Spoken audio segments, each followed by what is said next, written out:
Next day ആണ് നമ്മളിപ്പോൾ ഉള്ളത് ഇന്ത്യ നേപ്പാൾ ബോർഡറിലാണ്. കഴിഞ്ഞ വീഡിയോ നമ്മൾ സ്റ്റോപ്പ് ചെയ്ത് ഈ ഹോട്ടലിൽ വെച്ചിട്ടായിരുന്നു. ഞാൻ നജ്മലും കൂട്ടിയിട്ട് കാഠ്മണ്ഡുവിൽ നിന്നും ഫ്ലൈറ്റ് കയറി കുലുങ്ങി അങ്ങനെ നമ്മൾ ഇന്ത്യ നേപ്പാൾ ബോർഡറായ ഈ ബോർഡറിൻ്റെ നെയിം കാക്കർബീറ്റ എന്നാണ്. കാക്കർബീറ്റ എന്ന ബോർഡർ ഇത്. ടു ബി ഓണസ്റ്റ് എനിക്ക് ഭയങ്കര ഇഷ്ടപ്പെട്ടു കേട്ടോ. ഈ ഇവിടുത്തെ ആൾക്കാരും ഇവിടുത്തെ സ്വഭാവം. നജ്മൽ എന്ത് പറഞ്ഞടാ?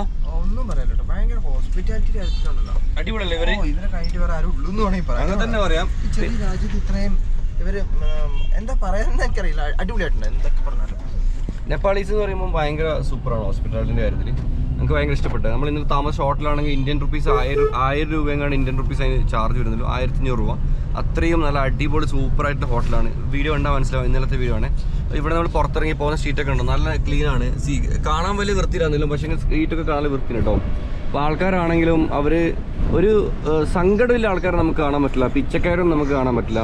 ആൾക്കാരൊക്കെ പീസ്ഫുള്ളായിട്ട് പണിയൊക്കെ എടുത്തിട്ട് അങ്ങനെ പോകുന്നുണ്ട്. അപ്പം നമുക്കിപ്പം ഇന്ത്യ ബോർഡറിലേക്ക് 1 കിലോമീറ്റർ പോലും 500 മീറ്റർ എങ്ങാനുള്ളൂ. നമ്മൾ സുനോലി ബോർഡർ ക്രോസ് ചെയ്യുമ്പം കുറച്ച് തലവേദനയാണ്. കാരണം അവിടെ നിന്ന് ഒരുപാട് ടൈം എടുക്കുന്നതിൽ ഒരുപാട് മണ്ണും പൊടിയും. ഉത്തർപ്രദേശിൻ്റെ എല്ലാവിധ പ്രശ്നങ്ങളും നമുക്ക് ആ ബോർഡറിലും കാണാൻ പറ്റും.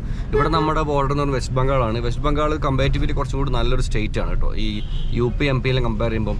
അപ്പം നമ്മൾ ബംഗാളികൾ എന്ന് വിളിച്ച് അധിക്ഷേപിക്കുന്ന ആൾക്കാരിൽ പലരും ആക്ച്വലി പശ്ചിമ ബംഗാളിൽ നിന്ന് വരുന്ന ആൾക്കാരല്ല. അതാണ് അതിൻ്റെ സത്യം. എൻ്റെ അനുഭവത്തിൽ പറഞ്ഞത് വെസ്റ്റ് ബംഗാൾ എന്നുള്ളത് നല്ലൊരു സ്ഥലവും നല്ല ആൾക്കാരും നല്ല സംസ്കാരവും നല്ല ഭാഷയുള്ളൊരു സംസ്ഥാനമാണ്. അപ്പോൾ അതിൻ്റെ ചെറിയൊരു ഷെയ്ഡ് നമുക്ക് ഇവിടെയും കിട്ടുന്നുണ്ട്. ഈ പോകുന്നേക്കിൽ ആൾക്കാരുടെ കാണുന്ന ലുക്കിലാണെങ്കിലും അവരുടെ പ്രവൃത്തിയിലാണെങ്കിലും നമുക്കറിയാൻ പറ്റുന്നുണ്ട് കേട്ടോ. ഇതാണ് ഇന്ത്യ നേപ്പാൾ ബിറ്റ്വീനുള്ള പാലം എന്ന് പറയുന്നത്. നമ്മൾ പല രാജ്യങ്ങളിലും ഈ പാലങ്ങൾ കണ്ടിട്ടുണ്ടായിരുന്നു അല്ലേ. നമ്മൾ അർമേനിയ ഇറാൻ ബോർഡറിൽ കണ്ടു, അതുപോലെ ജോർജിയ അർമേനിയ ബോർഡറിൽ കണ്ടു. പല സ്ഥലങ്ങളിൽ നമുക്ക് പാലങ്ങൾ വഴിയാണ് ബോർഡർ ക്രോസിങ് വരുന്നത്. ഇവിടെയും ഇപ്പോൾ അങ്ങനെ തന്നെയായിട്ടുള്ളത്. അപ്പം അതും നല്ല അടിപൊളി 4 ലൈൻ 2 ലൈൻ ഹൈവേസ് ഒക്കെയാണ്. പക്ഷേങ്കിൽ ഇത് അവിടെ എത്തിക്കഴിഞ്ഞപ്പോൾ തീർന്നു. അതെ, ഈ പാലത്തിന് ഇപ്പുറം കിടക്കുന്നത് നേപ്പാളാണ്. ഇതാണ് Nepal. Bye bye Nepal, never see you next time. നടുവിൽ കിടക്കുന്ന പുഴ കണ്ടോ, വെള്ളവും കാര്യങ്ങളൊന്നും ഇല്ല. നമ്മൾ അവിടെ കിടക്കുന്നതാണ് ഇന്ത്യ. പിന്നെ നമുക്കിവിടെ നമ്മൾ ബാഗ് ചെക്ക് ചെയ്യണം. നമ്മൾ സാധാരണ എയർപോർട്ടിലൊക്കെ എന്ത് ചെയ്യുക, നമ്മൾ എടുത്തിട്ട് ചെക്ക് ചെയ്യില്ല. നമ്മൾ ചെക്ക് ചെയ്യേണ്ട നമ്മുടെ ഡ്രൈവർ ചേട്ടനല്ലേ, പുള്ളി നമ്മുടെ ബാഗ് എടുത്തുകൊണ്ട് പോയി പുള്ളി മെഷീനിലേക്ക് ഇട്ട് സ്കാൻ ചെയ്ത് കൊണ്ടുവരും കേട്ടോ. പിന്നെ വളരെ ചീപ്പാണ്. ഇപ്പോൾ ഈ ബോർഡറിന് ഈ ബാഗ്ഡോഗ്ര, ബായ്ക്കുള്ളതൊരു പേരാണ്. സിലിഗുറിൻ്റെ എയർപോർട്ടിൻ്റെ പേരാണ് ബാഗ്ഡോഗ്ര എന്നുള്ളത്. ഈ ബാഗ്ഡോഗ്ര എയർപോർട്ടിലേക്ക് 20 കിലോമീറ്ററാണ് ദൂരം വരുന്നത്. ഇന്ത്യൻ റുപ്പീസ് 1000 രൂപയാണ് ഈ കാറിന് ചാർജ് ഉള്ളൂ. നേപ്പാൾ സൈഡിൽ നിന്ന് എടുക്കുമ്പോൾ ടാക്സ് ആണ് 1000. ഓക്കെ അങ്ങനെ 1000 രൂപയാണ് മൊത്തം ചാർജ് വരുന്നത്. കമ്പാരിറ്റീവ്ലി നമുക്ക് ഭയങ്കര ചീപ്പാണ്. അപ്പോൾ നമ്മൾ നാട്ടിൽ നിന്നാണെങ്കിൽ 18-20 കിലോമീറ്ററൊക്കെ നമുക്ക് ടാക്സി എടുത്ത് പോകണം. നമ്മൾ യൂബർ പോലത്തെ സാധനങ്ങൾ ഉപയോഗിക്കും. പക്ഷേങ്കിൽ ഇവിടെ യൂബറിൻ്റെ ആവശ്യം, ഇവിടെ നമുക്ക് ഡയറക്റ്റ് ബുക്ക് ചെയ്യാൻ പറ്റും. നമുക്ക് ചെറിയ റേറ്റിന് ബുക്ക് ചെയ്യാൻ പറ്റും കേട്ടോ. ആൻഡ് ഫൈനലി നമ്മളിത് ഇന്ത്യയിലേക്ക് കടന്നിരിക്കുകയാണ്. Back to India. ഇന്ത്യയിലേക്ക് കിടക്കുമ്പോൾ നമുക്ക് വേഗം മനസ്സിലാവും കേട്ടോ. പിന്നെ നമ്മൾ ഇത് ആക്ച്വലി നേപ്പാളി രജിസ്ട്രേഷൻ കാറാണ്. ഈ നേപ്പാൾ രജിസ്ട്രേഷൻ കാറിലാണ് എയർപോർട്ടിലേക്ക് പോകുന്നത്. വേറൊരു വലിയൊരു കാര്യം കൂടി പറയാം. നിങ്ങൾ നേപ്പാളിൽ വരികയാണെങ്കിൽ നിങ്ങൾ ഒരു കാരണവശാലും ഓൺലൈനിൽ നിങ്ങൾ ഹോട്ടൽ റൂംസ് ബുക്ക് ചെയ്യാൻ പാടില്ല. അഗെയിൻ, ഓൺലൈനിൽ നിങ്ങൾ ഒരിക്കലും ഹോട്ടൽ റൂംസ് ബുക്ക് ചെയ്യാൻ പാടില്ല. നിങ്ങൾ നേപ്പാളി കറൻസി കയ്യിലെടുത്ത് ഡയറക്റ്റ് ഹോട്ടലിൽ പോയി കഴിഞ്ഞാൽ നിങ്ങൾക്ക് ചീപ്പായിട്ട് കിട്ടും. നിങ്ങൾ ഓൺലൈനിലാണ് ബുക്ക് ചെയ്യുന്നതെങ്കിൽ ഭയങ്കരമായിട്ട് ചാർജ് ആവും. ഇപ്പം നമ്മളിപ്പം സ്റ്റേ ചെയ്ത ഹോട്ടലിൽ ഓൺലൈനിൽ റേറ്റ് കാണിച്ചത് 2800 പ്ലസ് ടാക്സ് ആണ് നേപ്പാളി. നമ്മൾ ഡയറക്റ്റ് പോയപ്പോൾ അവർ നമുക്ക് 2500 തന്നു. ഇപ്പോൾ കഴിഞ്ഞ ദിവസം താമസിച്ച ഹോട്ടലാണെങ്കിൽ നമ്മൾ ഡയറക്റ്റ് പോയപ്പോൾ നമുക്ക് അങ്ങനെ തന്നു. ഇപ്പോൾ നേപ്പാളിലെ കാഠ്മണ്ഡുവിലാണെങ്കിൽ ഇവിടെ ആണെങ്കിലും ഒരു ഇന്ത്യൻ റുപ്പീസ് 1000-1500 രൂപയ്ക്ക് നല്ല റൂംസ് ഉണ്ട്. നമ്മൾ കഴിഞ്ഞ ദിവസം 4000 രൂപ കൊടുത്ത് നമ്മൾ 5 സ്റ്റാർ ഹോട്ടലിൽ താമസിച്ചത്. ഇപ്പോൾ കമ്പാരിറ്റീവ്ലി ലിവിങ് എക്സ്പെൻസ് വളരെ കുറവാണ്. നിങ്ങൾ ഓൺലൈനിൽ പൈസ കൊടുക്കരുത് കേട്ടോ. ഇത് നെക്സൽബാരി എന്ന് പറഞ്ഞ സ്ഥലമാണ്. നെക്സൽബാരി കേട്ടിട്ടില്ലേ? നെക്സലൈറ്റിലൂടെ തുടക്കം ഇവിടെ ആയിരുന്നു കേട്ടോ. ഓക്കെ, നെക്സൽബാരിയിൽ നിന്ന് ഇവിടുന്ന് അടുത്തോട്ടേക്കാണ്.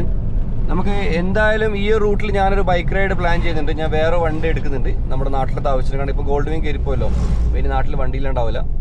ഇപ്പോൾ നെക്സൽബാരിയിലേക്കുള്ള ഏരിയ ആണിത്. നെക്സലൈറ്റ് എന്ന് പറയുമ്പോൾ ഒരുപാട് എന്താ പറയുക, ഒരുപാട് ആൾക്കാരെ ഉറക്കം കളഞ്ഞ ഒരു ഗ്രൂപ്പാണ്. നല്ലതാണോ മോശമാണോ ഞാൻ പറയുന്നില്ല, കാരണം എനിക്ക് അതിനെപ്പറ്റി പറയാൻ അറിയില്ല. അതാണ് അവരുടെയൊക്കെ തുടക്കം ഇവിടെ ആയിരുന്നു കേട്ടോ. എടാ, അതെന്നിട്ട് വിൽക്കാൻ വെച്ചിന് മട്ടണാ ബീഫാ? മട്ടൺ അല്ലേ? മട്ടൺ കേട്ടോ, വൈറ്റ് വെയിറ്റ് മട്ടൺ അല്ലേ? ഓക്കെ, നല്ല റഷ് ഉണ്ട്. പിന്നെ ഇവിടുന്ന് വലത്തോട്ട് നമുക്ക് എയർപോർട്ട് വരുന്നത് അടുത്താട്ടോ എയർപോർട്ട്. നിങ്ങൾ നേപ്പാളിലേക്ക് കാഠ്മണ്ഡുവിലേക്ക് പോകുന്നുണ്ടെങ്കിൽ നിങ്ങൾ വേറെ കാര്യം, നേപ്പാളിലേക്ക് നിങ്ങൾ ഇന്ത്യയിൽ നിന്ന് ഡയറക്റ്റ് ഫ്ലൈറ്റ് എടുക്കുന്നുണ്ടെങ്കിൽ നിങ്ങൾക്ക് ഒറിജിനൽ പാസ്പോർട്ടോ ഒറിജിനൽ വോട്ടർ ഐ ഡിയോ, അഗെയിൻ ഒറിജിനൽ പാസ്പോർട്ടോ ഒറിജിനൽ വോട്ടർ ഐ ഡിയോ വേണം. അതല്ല നിങ്ങൾ ആധാർ കാർഡും അതും ഇതൊക്കെ എടുത്തിട്ട് നിങ്ങൾ ബൈ എയർ ഡയറക്റ്റ് ഫ്ലൈ ചെയ്യാൻ പറ്റില്ല, അവർ നിങ്ങൾ ബോർഡ് ചെയ്യാൻ പറ്റില്ല. എനിക്ക് അനുഭവം ഉള്ളതുകൊണ്ടാണ് പറയുന്നത്. നേരെ മറിച്ച് ബൈ റോഡ് നിങ്ങൾ ക്രോസ് ചെയ്യുമ്പോൾ നിങ്ങൾക്ക് ആധാർ കാർഡോ മതി കേട്ടോ. ആധാർ കാർഡ് കയ്യിലുണ്ടെങ്കിൽ അത് മതി, സിം എടുക്കാനോ മതി, ഇതിനൊക്കെ അത് മതി. ഇപ്പം ബെസ്റ്റ് ഓപ്ഷൻ വെച്ചാൽ ബാംഗ്ലൂരിൽ നിന്നാണെങ്കിലും കൊച്ചിയിൽ നിന്നാണെങ്കിലും നിങ്ങൾ കൊച്ചി ടു ബാഗ്ഡോഗ്ര വരിക. ബാഗ്ഡോഗ്ര വന്നിട്ട് ഇപ്പം എനിക്ക് തോന്നുന്നൊരു 10,000 or 12,000 റുപ്പീസ് അങ്ങനെ വരുന്നല്ലോ. ബാഗ്ഡോഗ്ര വന്നിട്ട് ബാഗ്ഡോഗ്രയിൽ നിന്ന് നിങ്ങൾക്ക് ബൈ റോഡ് നിങ്ങൾ ബോർഡർ ക്രോസ് ചെയ്തിട്ട് അപ്പുറത്തുനിന്ന് നമ്മൾ ഇന്നലെ വന്ന ഭദ്രാപൂർ എയർപോർട്ടിൽ നിന്ന് നേരെ കാഠ്മണ്ഡുവിലേക്ക് പോകും. ആ 4,000 റുപ്യ ലോക്കൽ ഫ്ലൈറ്റ്സിന് അവർ ചാർജ് ചെയ്തു. അതെല്ലാം തന്നെ നിങ്ങൾക്ക് ബാംഗ്ലൂരിൽ നിന്ന് ഡയറക്റ്റ് ഫ്ലൈറ്റ് കിട്ടും. ഞാൻ ID കാർഡ് ഇല്ലാത്ത ആൾക്കാരോടാണ്, അങ്ങനെയാണ് ഓപ്ഷനുള്ളത്. ബാഗ്ഡോഗ്ര എയർപോർട്ടിലേക്കാണ് പോയിക്കൊണ്ടിരിക്കുന്നത്. ബാഗ്ഡോഗ്ര BAGDOGRA ബാഗ്ഡോഗ്ര സിലിഗുരിയിലെ ഏക എയർപോർട്ടാണ്. ഇവിടുത്തെ ഭാഷ വരുന്നത് ബംഗാളി ഭാഷയാണ്. നമ്മുടെ ഫസ്റ്റ് എയർപോർട്ടാണ്. ഇവിടെ നമ്മൾ ഭുവനേശ്വർ പോയി, ഭുവനേശ്വറിൽ നിന്ന് കൊച്ചി സെയിം ഫ്ലൈറ്റ്. എയർപോർട്ടിലെ ക്യൂവിൽ ഇങ്ങനെ കുടുങ്ങിയിരിക്കുകയാണ്. നല്ല അടിപൊളി ഹെവി ക്യൂ ആട്ടോ. ഹെവി ക്യൂ എന്ന് വെച്ചാൽ നമ്മൾ US പോയി കാണുന്ന ക്യൂ ഇല്ല, ആ ക്യൂ ആണ് എനിക്കിവിടെ കാണുന്നത്. കാരണം ചെറിയ കുഞ്ഞ് എയർപോർട്ട്, പുറത്തുനിന്ന് ആളും അനക്കും ഒച്ചപ്പാടൊന്നുമില്ല. ഇത്രയധികം തിരക്ക് ഞാൻ എക്സ്പെക്ട് ചെയ്തില്ല കേട്ടോ. ഇങ്ങനെ ഉണ്ടോ? അതെ, ഒരു എൻട്രൻസ് ഉള്ളൂ. പക്ഷേ 2-3 വട്ട ആൾക്കാർ അവിടുന്ന് ഇവിടുന്നൊക്കെ ചെക്ക് ചെയ്യുന്നുണ്ട് കേട്ടോ. സമയം 10 മണി, 11:30 മണിക്കാണ് എൻ്റെ ഫ്ലൈറ്റ്. ഞാൻ കറക്റ്റ് ടൈമാണ്. ഇവൻ ഏകദേശം 10 മണിക്ക് എൻ്റെ ഫ്ലൈറ്റ് 1:45 ഇവൻ്റെ ഫ്ലൈറ്റ് കേട്ടോ. അപ്പം നമ്മളങ്ങനെ ഒഫീഷ്യലി ഇന്ന് നജ്മലിനോട് വിട പറയാൻ പോകുന്ന നിമിഷം കൂടിയാണ്. വിട പറഞ്ഞ് ഞാൻ കരഞ്ഞുകൊണ്ട് വിട പറഞ്ഞിട്ട് ഞാനത് ഇമോഷണൽ കരഞ്ഞ് ആക്കി തരാം കേട്ടോ. എൻ്റെ ബോർഡിങ് കിട്ടി. എൻ്റെ 2 ബോർഡിംഗ് പാസ് എനിക്ക് കിട്ടില്ല. ഒന്ന് ഇവിടുന്ന് കൊച്ചിയിലേക്ക് എഴുതും, ഇവിടുന്ന് ഇരുന്ന് കഴിഞ്ഞ് സെയിം ഫ്ലൈറ്റ് കൊച്ചിയിലേക്ക് പോകും. നമ്മൾ അതിനിടയിൽ ഒരുപാട് സ്റ്റോപ്പുകളുണ്ട്. എൻ്റെ ഫ്ലൈറ്റ് ബോർഡിങ് അനൗൺസ് ചെയ്ത്, ഇവൻ്റെ ഫ്ലൈറ്റ് ആയിട്ടില്ല കേട്ടോ. പിന്നെ നമ്മുടെ നാട്ടിലത്തെ ഈ മണ്ണിൻ്റെ കുടുക്കയിലെ ചായ ഇല്ല, അത് ഇവിടെ ഭയങ്കര ഇവിടെ നിന്നാണ് വന്നത് എനിക്ക് തോന്നുന്നു, അറിയില്ല. പക്ഷേങ്കിൽ ഇവിടെ ഭയങ്കര റേറ്റ് ഇടാം. ഇനി 11:20 ഓക്കെ. 11:30 കൊൽക്കത്ത ഗേറ്റ് നമ്പർ കാണിച്ചിട്ട് ഗേറ്റ് നമ്പർ 4 ആവുമെന്ന് നോക്കട്ടെ. നിജപോലെ അങ്ങനെ ഫൈനൽ നമ്മൾ വിട പറയുകയാണ്. എൻ്റെ ഒപ്പം വന്നിട്ട് എന്തൊക്കെ മാറ്റങ്ങൾ വന്നു എനിക്ക്. പട്ടണിയും പരിവട്ടം എൻ്റെ 3 കിലോ കുറഞ്ഞു. നിൻ്റെ സാധാരണ യാത്രകളിൽ നിന്നും എൻ്റെ യാത്ര ഭയങ്കര ഡിഫറൻസ് അല്ലേ? എനിക്കെന്ത് തോന്നുന്നു, എൻ്റെ ഇവിടെ വന്ന് എന്ത് സംഭവിക്കും? പട്ടിണി അടക്കം ഫസ്റ്റ് ഓഫ് ഓൾ. വേറെ കുടിയും നരിയൊക്കെ കുറയ്ക്കേണ്ടി വരും. കളറൊക്കെ പോവും, കൊഞ്ചൊക്കെ പോവും, മുടിയൊക്കെ പോവും അല്ലേ? 11 ദിവസം എന്നെ സഹിച്ചാണ് വന്നി. അപ്പം ഇനി നമുക്ക് നേരെ ഇപ്പോൾ ഇവിടുന്ന് നേരെ ഈ ഫ്ലൈറ്റ് നേരെ ഇറങ്ങുന്ന കൊൽക്കത്ത ഇറങ്ങി അവിടുന്ന് പൊന്തും, ഭുവനേശ്വർ ഇറങ്ങും, അവിടെ നിന്ന് പൊന്തും നേരെ കൊച്ചി കേട്ടോ. ആദ്യമായിട്ട് ലൈഫിൽ ഇങ്ങനത്തെ ഒരു ഫ്ലൈറ്റ് ഞാൻ കയറുന്നത്. നിങ്ങൾ ഒരു ഫ്ലൈറ്റ് തന്നെ 2 സ്റ്റോപ്പ് കേട്ടോ, 2 സ്റ്റോപ്പ് ഫ്ലൈറ്റ്. എൻജോയ് ചെയ്യാം നമുക്ക്. ബൈ. നാട്ടിലത്തെ ഒരു ജനറൽ ഹോസ്പിറ്റലിൽ പോയ ഫീലാണ്. കാരണം ഷട്ടറൊക്കെ ഇട്ടിട്ടുണ്ടല്ലേ. ഇത് എയർപോർട്ടാണ്, നമുക്ക് ഫീൽ ചെയ്യില്ല കേട്ടോ.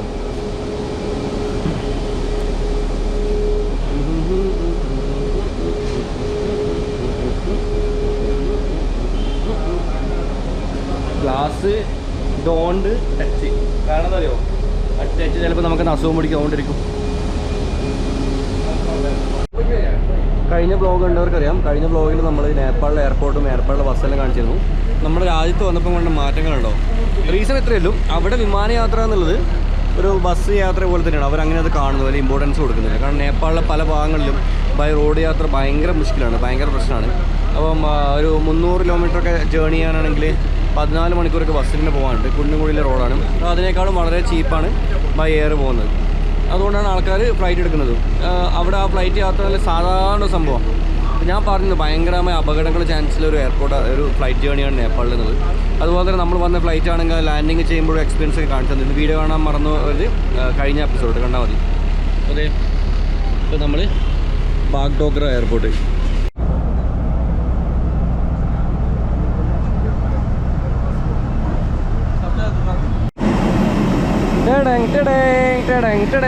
എയർ ഇന്ത്യ ആണ്. പണ്ടത്തെ എയർ ഇന്ത്യ അല്ല, ടാറ്റ എയർ ഇന്ത്യയുടെ ശേഷം അടിപൊളി എയർ ഇന്ത്യയുടെ.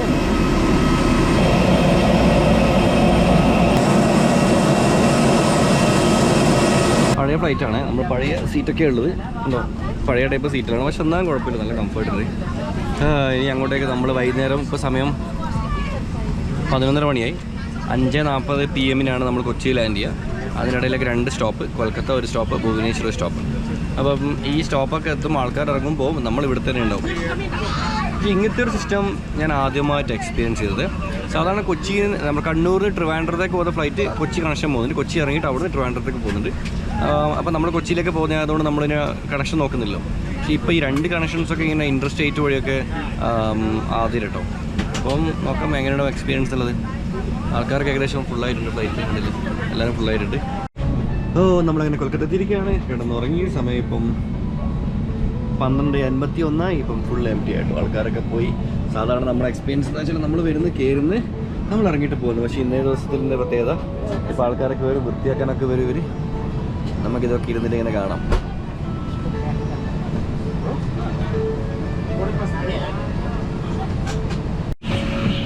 ഫുള്ള് ഫ്ലൈറ്റൊക്കെ വൃത്തിയാക്കാൻ തുടങ്ങി കേട്ടോ. ഇതൊന്നും നമുക്ക് കിട്ടാത്ത എന്താ പറയുക കാഴ്ചകളാണ്.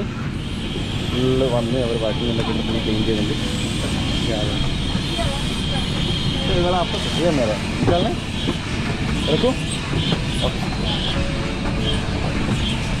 അരമണിക്കൂറാണ് ഇവിടെ നമുക്ക് സ്റ്റോപ്പ് ഓവർ പറഞ്ഞിട്ടുള്ളത്. ഇപ്പോൾ ഓൾമോസ്റ്റ് ഒരു 10 മിനിറ്റ് കഴിഞ്ഞ്. ഇവർ ഭയങ്കര സ്പീഡായിട്ട് ഭയങ്കര അടിപൊളിയായിട്ട് വൃത്തിയാക്കുന്നുണ്ട് കേട്ടോ. ഫുഡ്നാ ഓക്കെ. ഭയങ്കര ഫാസ്റ്റ് ആയിട്ടോ. ഞാൻ ബാക്ക് എത്തിപ്പോൾ അവരെ ക്ലീൻ ചെയ്ത് ഭയങ്കര ഫാസ്റ്റ് ആയിട്ടാണ് കാര്യങ്ങളെല്ലാം പോണത്. ഒരു 4-5 സ്റ്റാഫ് ഉണ്ട് കേട്ടോ. കുറച്ച് യാത്രക്കാരുണ്ട്. ഇവിടുന്ന് ഭുവനേശ്വരിലാന്ന് എനിക്ക് തോന്നുന്നത്. കൊച്ചിയിലേക്ക് എന്തായാലും ഞാൻ മാത്രം ഉണ്ടാവാൻ ചാൻസ് ഉള്ളൂ. ഇത് സംഭവം എനിക്ക് വേണ്ടി പറ്റത്രേ ഉള്ളൂ. ടിക്കറ്റ് ബുക്ക് ചെയ്തപ്പം ഈ പറഞ്ഞ ആ ഒരു എയർപോർട്ടിൽ നിന്ന് വായിക്കൊള്ളാത്തൊരു പേരും ഓക്കെ ആ ഒരു എയർപോർട്ടിൽ നിന്ന് കൊച്ചി കണക്ഷൻ ഷാർജ ഇതാണ് ഞാൻ ബുക്ക് ചെയ്തത്. അപ്പോൾ അതിൽ ഒരു കണക്ഷൻ മാത്രമേ കാണിച്ചിട്ടുള്ളൂ. ഫ്ലൈറ്റിൻ്റെ ടിക്കറ്റ് നോക്കുമ്പോഴാണ് ഇന്ന സ്ഥലത്ത് ഇറങ്ങി, ഇന്ന സ്ഥലത്ത് പൊന്തി, ഇന്ന സ്ഥലത്ത് പിന്നെ ഇറങ്ങി 2-3 സ്റ്റോപ്പിനെ കാണിച്ചത്. അതാണ് ഞാൻ കുടുങ്ങിയത് കേട്ടോ. കുടുങ്ങിയെന്ന് പറയാൻ പറ്റില്ല. ഇപ്പോൾ നമുക്കൊരു 6 hours ടോട്ടൽ ജേർണി ഉണ്ട്, അത്രേ ഉള്ളൂ. ഇരുന്നിടത്ത് ഇങ്ങനെ എണീറ്റ് നമ്മളിപ്പോൾ ഇപ്പം ഞാൻ എന്താ പറയുക UK പോകുന്ന ഡിറക്ഷനിൽ നമുക്കിപ്പം ഇന്ത്യക്കകത്ത് നമുക്കിങ്ങനെ ട്രാവൽ ചെയ്യാം. പിന്നെ നിങ്ങൾ അതിന് മൊത്തത്തിലൊരു ചാർട്ടേഡ് ഫ്ലൈറ്റിൽ പോകുന്നൊരു ഫീൽ ആയിട്ടോ. കണ്ണടയിട്ട് അഹങ്കാരം എന്ന് പറഞ്ഞു കേട്ടോ. ഇത് ആക്ച്വലി പവർ ഗ്ലാസ് തന്നെ കണ്ണൊക്കെ അടിച്ച് പോയിട്ടുള്ളത് മൊഗൈസ്. എന്തായാലും ഒരു ചാർട്ടേഡ് ഫ്ലൈറ്റിൽ പോകുന്നൊരു ഫീലാണ്. ഞാൻ മാത്രം വേറെ ആരില്ല. ഓക്കെ, അടുത്ത ബാച്ച് ആൾക്കാർ കയറാൻ തുടങ്ങി. നല്ല റഷാവാൻ തുടങ്ങി. ബോർഡിങ് സ്റ്റാർട്ട് ചെയ്തിട്ടുണ്ട്. ഓക്കെ കൊൽക്കത്തയിൽ നിന്ന് ഭുവനേശ്വറിലേക്ക് വേറെ സീറ്റ് മേറ്റ്സ് ആണ്. സോ വി ഹാവ് എ ഗായ് and actually he know about Kerala and he know about Malayalis. Yes.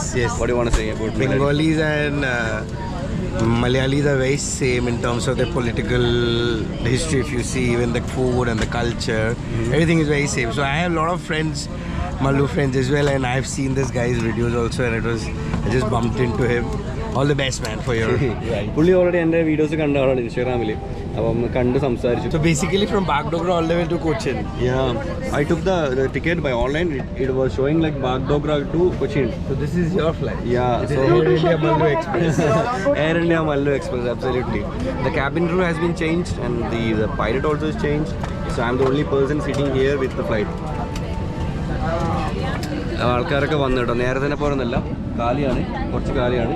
ഇനി ഭുവനേശ്വർ എത്തുമ്പോൾ അവിടുന്ന് വേറെ ആൾക്കാർ അവിടുന്ന് മേ ബി നമുക്ക് മലയാളികളെ എക്സ്പെക്ട് ചെയ്യാൻ പറ്റും. കാരണം ഭുവനേശ്വറിന് ഡയറക്റ്റ് ഫ്ലൈറ്റാണ് കൊച്ചിയിലേക്ക്. 2:56 ഇപ്പോൾ നമ്മൾ ഭുവനേശ്വർ എത്തി. അപ്പോൾ ഇനി ഇവിടുന്ന് നമ്മൾ നേരെ സ്ട്രൈറ്റ് പോകുന്നത് കൊച്ചിയിലേക്കാണ്. ഓൾമോസ്റ്റ് 2 hours ഫ്ലൈ ആണ്. അപ്പോൾ എൻ്റെ സീറ്റ് മേറ്റ്സൊക്കെ പോയി അഗെയിൻ എല്ലാം കാലിയായി. ആൾക്കാരൊക്കെ ഇങ്ങനെ വൃത്തിയായിക്കൊണ്ടിരിക്കുന്നുണ്ട്. മൊത്തത്തിൽ ഒരു ഡിഫറെൻറ്റ് എക്സ്പീരിയൻസ് ഉണ്ട്. ടേക്ക് ഓഫും എന്താ പറയുക ലാൻഡിങ്ങും